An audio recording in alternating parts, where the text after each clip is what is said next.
Welcome everybody to another pure variant deck build. As the title says, this is Exosisters. This is one of my favorite archetypes right now. Just got its new boss monster and scheduled to get more support later this year, which is incredible. It's going to take this deck to another level. Right now, this deck is still really good, especially in a pure, casually competitive environment. If you guys have seen our live duels and our deck builds, you guys know what to expect. No access code talker, no Appaloosa, nothing crazy in the extra deck, just Exosister monsters. In the main deck, no hand traps, nothing crazy. It really is going to be Exosisters at their purest form with the best tech cards we can find that either help the engine or kind of fit in theme. And this is a very unique one. So leave a like, leave a comment if there's any other decks you would like us to see. If there's, at the end of the deck build, if there's any cards you think could fit this deck and the build I'm going for, definitely let us know. Subscribe and let's get into it. So, because it is a pure variant, the extra deck is pretty straightforward, but there is a lot packed in here. This is a full 15 card extra deck. We run 3 copies of Exosisters Magnifica. This is the newest card to the archetype right now in the TCG. This is an incredible one. This is the card that allows us multiple interruptions within the archetype. So we would overlay 2 rank 4 Xyz monsters to go into Magnifica. The rest of these are rank 4, so very easy to get into. Quick effect, Banish, and then it also has a tag out effect, which I'll explain now. So 3 copies of Magnifica, because why not? It's a pure variant. 3 copies of Exosister Michaelis. So Michaelis was the boss monster really before Magnifica was released in the TCG. Quick effect Banish the turn it's Xyz summoned. But essentially what will happen is, say we overlay into Magnifica, we've got another Xyz monster here under it. This allows us 2 banishes now. We can quick effect, discard 1 to banish, and then quick effect, as long as we've got Michaelis under here, to detach the Michaelis to then overlay into the Michaelis, just like that. And because now that's been Xyz summoned, we get another banish. So Magnifica really helps this deck with the amount of interruptions and just the kind of power of the deck. So Michaelis isn't the only one which can banish. And Michaelis also can search a Exosister spell or trap from decks, so also helps with consistency, but really good with Magnifica. It's the card you want to see as material under Magnifica, so definitely a 3 of, especially because it can search as well. The other searcher in the extra deck is 3 copies of Exosister Caspatel. Caspatel is the Exosister monster searcher. So this is insanely helpful because there are monsters we will get through shortly that can special summon themselves or help facilitate combos, give us draw power. Very good. All the other Exosister monsters, including this one in the extra deck, do have specific effects. I encourage you guys to go read the Exosister monsters because they all have really good timing interactions. They can prevent monsters being special summoned from the graveyard, they can negate a monster effect, they can prevent effects from activating in the graveyard. Very good, all of these. So because it's a deck build, I'm not going to go through all of the combos and all of the effects, but Caspatel is great because mainly it's a searcher, so it will get us the monster into the hand. Next, 3 copies of Exosister Asophil. This one can bounce, which is really good. But it's also just another rank 4 Xyz monster. Also, it has an interesting effect when it is summoned as well. So keep in mind if you are wanting to summon Asophil at a particular point, there are definitely situations where you would want to summon Asophil. And then the last Exosister monster in the extra deck is Exosister Jabreen. Gives us an 800 attack boost permanently to our Exosister monsters, but also, like the others, it does have interesting timing as well with a unique effect when it is Xyz summoned. So I encourage you guys, if you're not familiar with it, go ahead and look up the Exosister monsters, especially the Xyz, to make sure you're summoning the right one at the right time to get the effect, because it can definitely stunt your opponent. But like I said, all of these are rank 4 except for Magnifica, so you should always be able to go into Magnifica. There's never really a situation where you can't, unless you're going second and have to play through a boatload of interruptions. Now into the main deck, we run Exosister Sophia.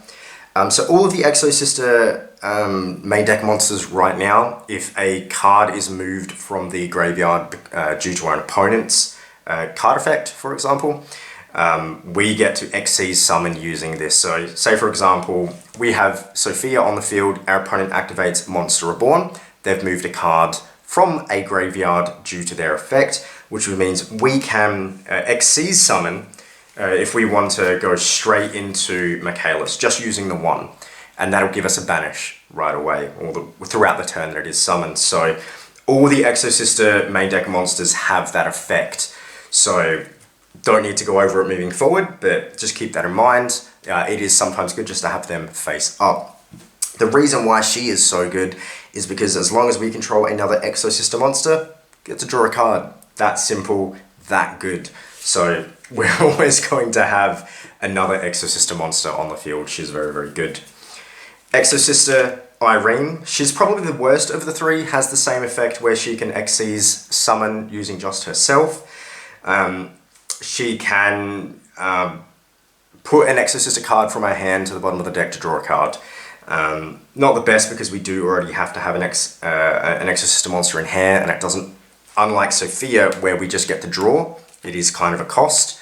But it's fine, it's still able to get out very, very easy. It's still a level 4, it still can Xyz summon just itself, so very, very good. Next we run Exosister Elise. Elise is very good at extending combos.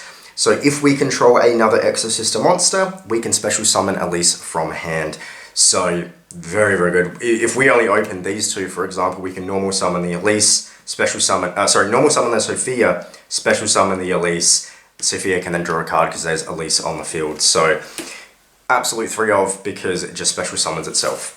I don't see a reason not to run it, especially in a pure variant. Next is Exosister Stella. Stella allows us to special summon an Exosister monster from hand. You know, how's that not good? That's phenomenal for this archetype. The fact that we want as many Exosister monsters on the field to Xyz and potentially just leave one there as it is to Xyz summon in our opponent's turn, it's versatile, it's great, and very easy to get out with some of the cards that we'll go through shortly. That's the Exosister main deck monsters for the moment. To help ensure we get into our rank 4 Xyz monsters, Chaos Valkyria, banish a light or dark monster from the graveyard to special summon it from hand. Good. If our opponent, interrupts us and we're going second, we can then follow up and, special summon a level 4 from our hand. So Valkyria is just very good. Diana the Light Spirit, pretty similar. All our monsters are light, so she needs to banish a light, which is fine. But does the exact same thing Chaos Valkyria does. Banish a light monster from the grave to special summon it. So it's just more ways that we can play through interruptions playing Exosister. The only one which can special summon from its hand is Elise, and if we can't do that, we need to ensure that we can make the most of our Xyz monsters. So Valkyria and Diana the Light Spirit definitely help us play through interruptions. Next, we run 2 copies of Goblinberg. Pretty simple. When it's normal summon, switch it to defense and special summon a level 4 monster from our hand. Very, very basic. Helps us just go into the plays that we need to get to, especially if we've got a lot of monsters in our hand. You don't have to run Goblinberg. I do think Diana the Light Spirit and Valkyria come up more often, which is why I only run this at 2 and not 3. But you can substitute this for, a couple Ash Blossoms, for example. But it is, a tech card which works without having to run hand traps in our meta. So those are the main deck monsters for this build. Now we're going to go into the spells. Exosister packs, absolute 3 of. This searches an Exosister monster from deck to hand. Now, if the monster we've searched, say for example we search Sophia, if we have Exosister Irene on the field or in the graveyard, we can then special summon this immediately. And Stella and Elise have the same thing because they mention each other's name in their text. If we have Elise in the graveyard or on the field, we can search Stella and then special summon Stella. So This not only is a search, but is essentially, if you set it up right, just special summon straight from the deck. So absolute 3 of. This was quite expensive when it first came out, but I think it may be evening out. Next we run 3 copies of Exosister Arment. As a quick play spell, this is phenomenal. So unless our opponent controls a monster special summon from the graveyard, we can only activate this in our opponent's turn, which is fine. We're going to be playing this as a trap card anyway. Essentially, say for example, we control Exosister Sophia in our opponent's turn face up, we have an Xyz summoned with it. We can activate the Exosister Arment as a quick play spell card to Xyz summon using just Sophia. Very, very good. It's essentially just the monster effect that they've all got, but we can force it, which is good. Only thing to keep in mind is we can't Xyz summon into one that we already control. So for example, if we already control a Jabreen, we can't Xyz summon another Jabreen. It has to be a different monster. So keep in mind, if you do plan on making a play with Arment, not to set your board up with an existing Xyz monster, for example. But this is really, really good. If our opponent knows how to play through Exosister or not play into it and can avoid that, we can force it. So Arment is just a phenomenal card to run in this deck at a 3 of. Next, we run 2 copies of Carpe Diem. This card doesn't get a lot of love, but I think it's really, really good. If we Xyz summon an Exosister monster, we can declare 1 card name, negate its effects for the rest of the turn. Very, very good. So it can prevent us from actually being hand trapped.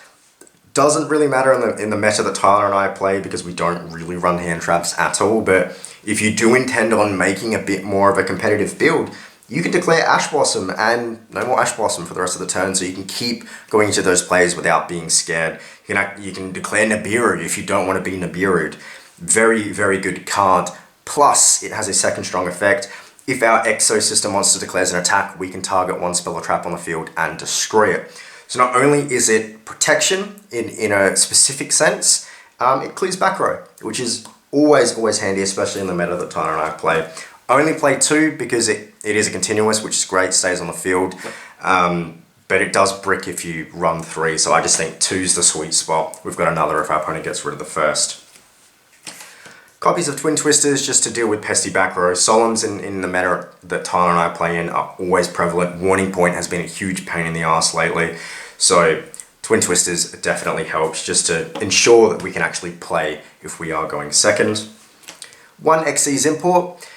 This allows us to target one of our opponent's monsters with attack equal to or less than one of our Xyz monsters, equip it as material. So just an interesting non-destructive way of getting rid of an opponent's monster and disturbing their plays. So not the best card because it means that we already have to have an Xyz monster, so it more acts like a trap. You can run something like Xyz block if you prefer a monster effect negate. Or you can just run a hand trap if you want to make it a bit more competitive. Xyz import is just a fun card I like running in this deck because who doesn't like stealing our opponent's monsters and taking them as Xyz material. 2 copies of Pot of Extravagance. We run a full 15 card extra deck because now Magnifica evens it out. Play set of each equals 15. But not all of these, like Asafil is not going to be used much. Jabreen's probably used the least, depending on it if you want her on-summon effect. Because we've got a playset of every single Exosister monster here, Pot of Extravagance is perfect for it. You can banish the full 6 face down and draw 2. This is our draw power in the deck, and it's great because we've got 15 cards in the extra deck, all running play sets. So Pot of Extravagance, kind of a no-brainer in my opinion. Then we run 1 copy of Pot of Avarice. Pot of Avarice is a bit of a weird choice. People don't like it if it's not a graveyard focused deck, if you're not milling to the graveyard. If you can't get Pot of Avarice first turn, generally Tyre and I say maybe don't run Pot of Avarice. The reason I run Pot of Avarice is for the trap card here. Exosister Vardis. Vardis, if you recall correctly, with Exosister packs, which searches the monster, and if there's a monster on the field or graveyard that mentions its name in its text, you can special summon it. Vardas special summons 2 Exosister monsters from the deck to your field that mention each other in their text. So similar theme, but they special summon directly from the deck. Very, very good. Now, the issue you can run to in Vardas, if you're very willy-nilly with your resources and just going ham with it and your opponent clears board, and you can very quickly find yourself where you don't have 2 Exosister monsters in the main deck that mention each other in their text. You could have a Sophia and an Elise. Can't do them, they don't mention each other. It has to be Sophia and Irene, or Stella and Elise. So this can very quickly become dead if you're not resource managing properly. Pot of Avarice allows us to be a little bit more willy-nilly. It allows us to keep playing. We can pop 5 monsters of our Exosister monsters back into the deck, draw 2. So not only does it allow us to help make sure Vardas, a very strong trap card, is always active and we can always use it, but we get to draw 2. So I don't run it at Pot of Avarice at 2 because then it does break. It isn't a deck which is super focused on getting monsters to the graveyard, but because of Vardas being such a damn good card, and it's one we can use in tandem with Arment as well, which is probably the main reason you want to run it in your opponent's turn. Pot of Avarice it helps make sure that we can keep using Vardas and then go into Arment and then disrupt our opponent. So that's why I think one of these are important. Then lastly, very, very simple. Like I said, Solemns are very prevalent in our meta, Tyler and I's casual competitive meta. Solemn Strike, in my opinion, the best Solemn card. Just a pure monster effect negate. Very, very strong, self-explanatory. So that's it for the main deck. This is, like I said, a pure casually competitive one. You see a lot of decks that say it's pure, but it's not. It still it runs maybe 6 to 8 cards from the archetype and says, hey, this is a pure variant of the deck, when it's not. This is a pure variant. You guys point that out a lot and we appreciate it. And we love hearing your ideas for what cards should be ran in things like these. So yeah, that's Exosisters. Very, very fun. Magnifica makes it that much more powerful, and there is support on the way. It's getting another main deck monster which can special summon Elise from the deck, and it can Xyz summon using itself like the others, but if any card leaves the graveyard due to any effect, not just our opponent, so it can definitely help us go into the Xyz in our opponent's turn, and it's very hard for them to play around. So there's a trap card as well, which is also quite good. So if you guys are a fan of Exosister, let me know what I should add. Let me know your thoughts. Leave a like, subscribe, and yeah, I encourage you, go look up the support that Exosister is getting, because it's going to be more consistent, more powerful, and overall just make it a more fun, casually competitive deck to play. Peace.